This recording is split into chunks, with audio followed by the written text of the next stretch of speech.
नमस्कार दोस्तों। ध्यान या मेडिटेशन इस धरती की संजीवनी है और मेडिटेशन करने के बाद मुझे ये पता चला कि इस धरती पे सिर्फ दो ही तरह के लोग हैं।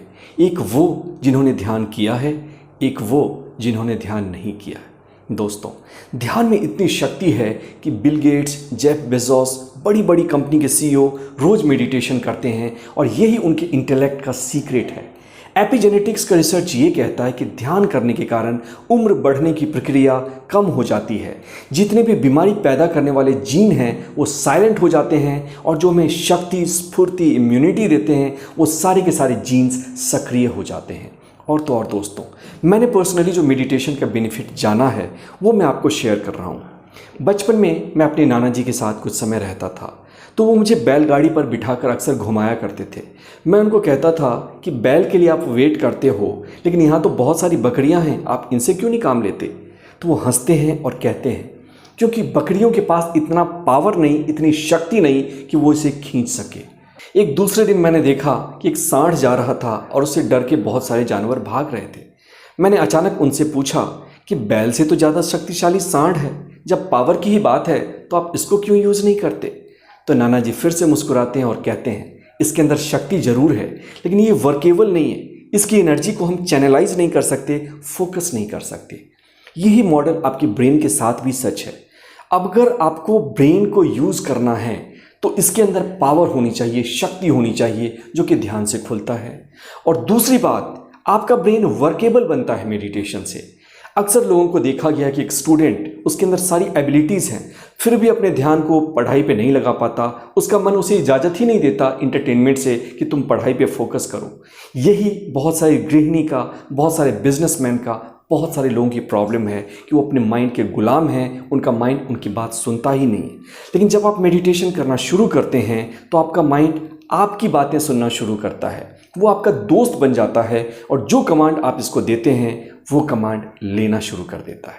और दोस्तों, ये फ़ायदे आप तब ले पाएंगे जब आप डीप मेडिटेशन करना जानते हैं, गहन ध्यान करते हैं। लेकिन एक रिसर्च ये कहता है कि 98 से 99% लोग कभी डीप मेडिटेशन को एक्सपीरियंस कर ही नहीं पाते। तो आज इस वीडियो में मैं आपको वो टेक्निक्स बताऊंगा जिसके सहारे कि आप डीप मेडिटेशन कर सकेंगे और गहराई से ध्यान में जाकर इन सारे फ़ायदों को हार्वेस्ट कर पाएंगे। याद रखें, ये भी एक स्किल है जो कि प्रैक्टिस से सीखी जा सकती है। तो चलिए शुरू करते हैं। ध्यान को गहरा करने का जो पहला पॉइंट है वो है ध्यान की तैयारी करें।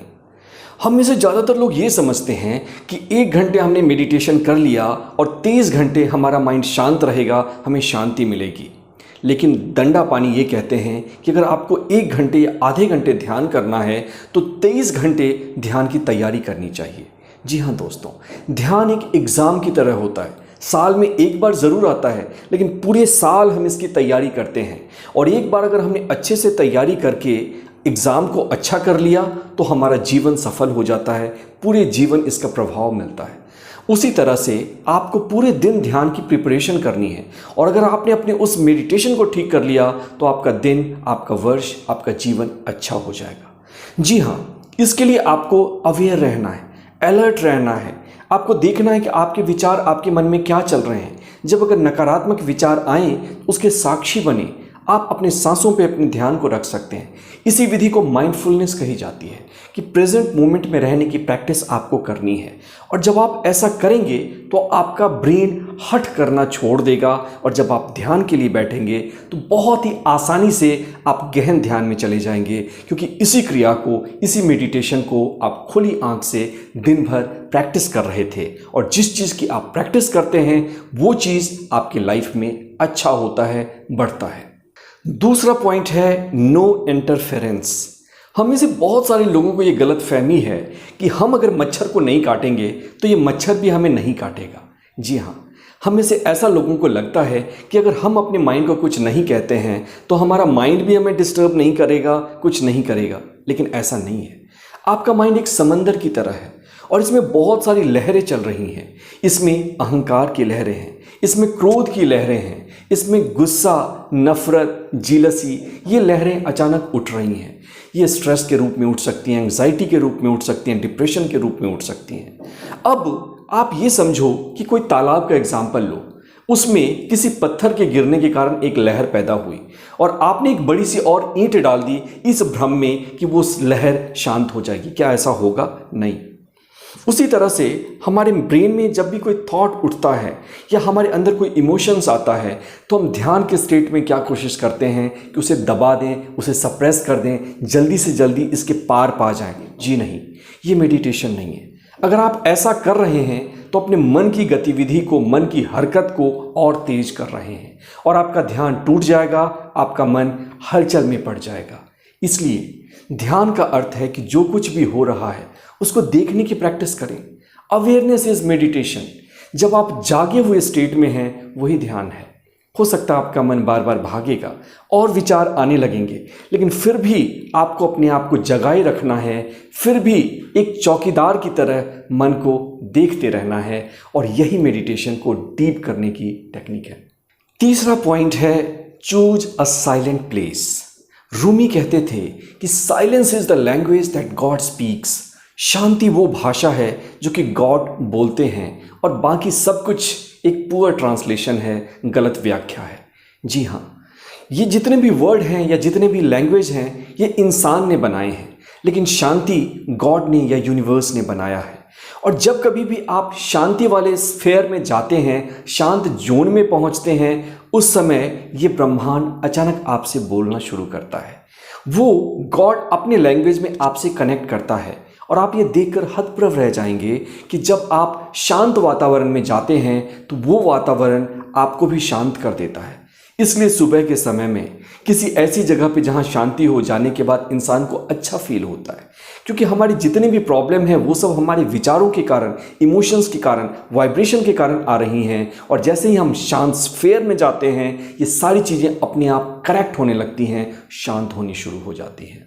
और उस स्थिति में जब आपके ब्रेन को पुकारने वाली शक्ति जैसे कि ईमेल, कोई रिंगटोन, कोई टेलीविज़न, कोई न्यूज़, कोई व्हाट्सएप, ये सारी चीज़ें जब आपको पुकार के बाहर रखने वाली चीज़ें बंद हो जाएंगी तो स्वतः आपका मन अंदर जाना शुरू होगा।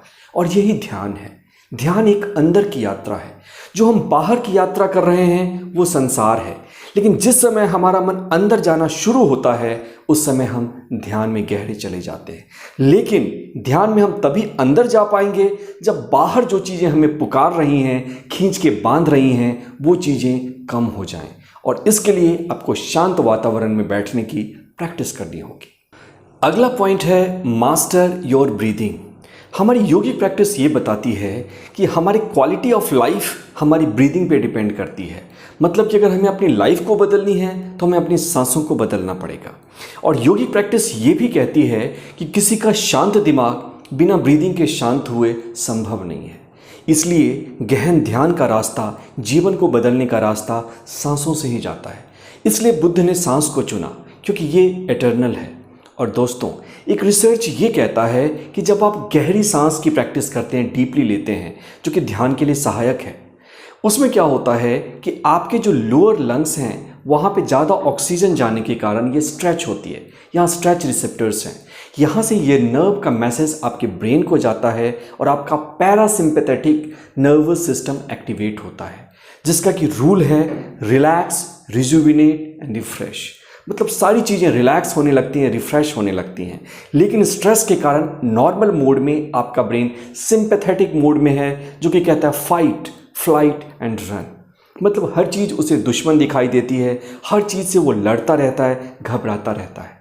इसलिए जब भी आप ध्यान करने बैठें तो आप गहन श्वास या डीप ब्रीदिंग की प्रैक्टिस करें, कम से कम 15 राउंड। इस पे मैंने एक सेपरेट वीडियो बना रखा है। या फिर आप किसी भी प्राणायाम की प्रैक्टिस कर सकते हैं, भस्त्रिका की प्रैक्टिस कर सकते हैं, आप अनुलोम विलोम की कर सकते हैं। ये आपके नर्वस सिस्टम को शांत करेंगे और पैरासिम्पैथेटिक नर्वस सिस्टम को एक्टिवेट करेंगे। आप इसे करके देखिए। एक ऐसी टेक्निक है जो कि निश्चित आपको बहुत फ़ायदा पहुँचाएगी। And next point is last but not the least, unlearn something daily, learn something daily. कुछ ऐसी चीज़ जो जानते हो उसको भूलो और कुछ ऐसी चीज़ जो नहीं जानते हो उसको सीखो। जब हम छोटे बच्चे थे तो हमारा दिमाग एक स्लेट की तरह था, बिल्कुल शांत। जब हंसने का मन किया हंसा, जब रोने की इच्छा हुई रो दिए। जो दिल में बातें होती थी उन दिल में बातों को हम तुरंत बोल देते थे और कोई भी चीज़ पकड़कर नहीं रखते थे, लेकिन धीरे धीरे हमारे पेरेंट्स ने, हमारे इन्वायरमेंट ने हमें सिखाना शुरू किया और हम एलॉन मस्क के लेवल के एक्सपर्ट बन गए क्रिटिसाइज़ करने में। हम ऐसे एक्सपर्ट बन गए कि किसी अच्छाई में भी कुछ ना कुछ बुराई निकाल देते हैं। हम इतने बड़े लेवल के एक्सपर्ट बन चुके हैं आज कि हम हमेशा नेगेटिव रहना, एंग्जाइटी में रहना, स्ट्रेस में रहना, किसी को बुरी बातें कहना, किसी में कमी निकालना, ये सब हमारे लाइफ का पार्ट हो गया है। लेकिन इसके कारण आपके आत्मा का प्रकाश जाग नहीं पाता, और जब आत्मा का प्रकाश नहीं जागता तो आप आध्यात्मिक नहीं हो पाते, आप गहन ध्यान नहीं कर सकते। इसलिए ज़रूरी है कि देखें कि आप कब लोगों को क्रिटिसाइज़ करते हैं, क्या कमियां हैं आप में, क्या ऐसे इमोशंस हैं, क्या आप गुस्से को पकड़ के बैठे हैं, और धीरे धीरे उसको अवेयर बने, उसको जानने की कोशिश करें और इसको शांत करें और कुछ नई चीज़ सीखें। ये जानने की कोशिश करें कि ये घर मेरा घर नहीं है, ये पूरा विश्व मेरा घर है। मेरी जिम्मेदारी मेरी पत्नी या मेरा बच्चा नहीं है, ये पूरा विश्व मेरी जिम्मेदारी है। ब्रह्मांड ने कुछ गिफ्ट मेरे अंदर भी दिया है और इस गिफ्ट को सामने लाकर मुझे दुनिया की मदद करनी है। ये वो मोमेंट होता है जबकि परमात्मा का प्रकाश आपके अंदर से जगमगाने लगता है और आप डीपर स्पिरिचुअलिटी को एंजॉय करते हैं, गहन ध्यान को भी एक्सपीरियंस करते हैं। दोस्तों, आशा करता हूँ कि ये वीडियो आपको पसंद आई होगी। अगर बिल्कुल पसंद आई, इसमें कुछ कंटेंट जानदार लगा, तो आप अपने 5 दोस्तों को ज़रूर भेजें और एक कमेंट लिखकर मुझे इंस्पायर कर सकते हैं कि कैसा लगा ये वीडियो या कौन सा पॉइंट पसंद आया। कोई सवाल आप पूछ सकते हैं। मेरे साथ बने रहने के लिए धन्यवाद। Thank you.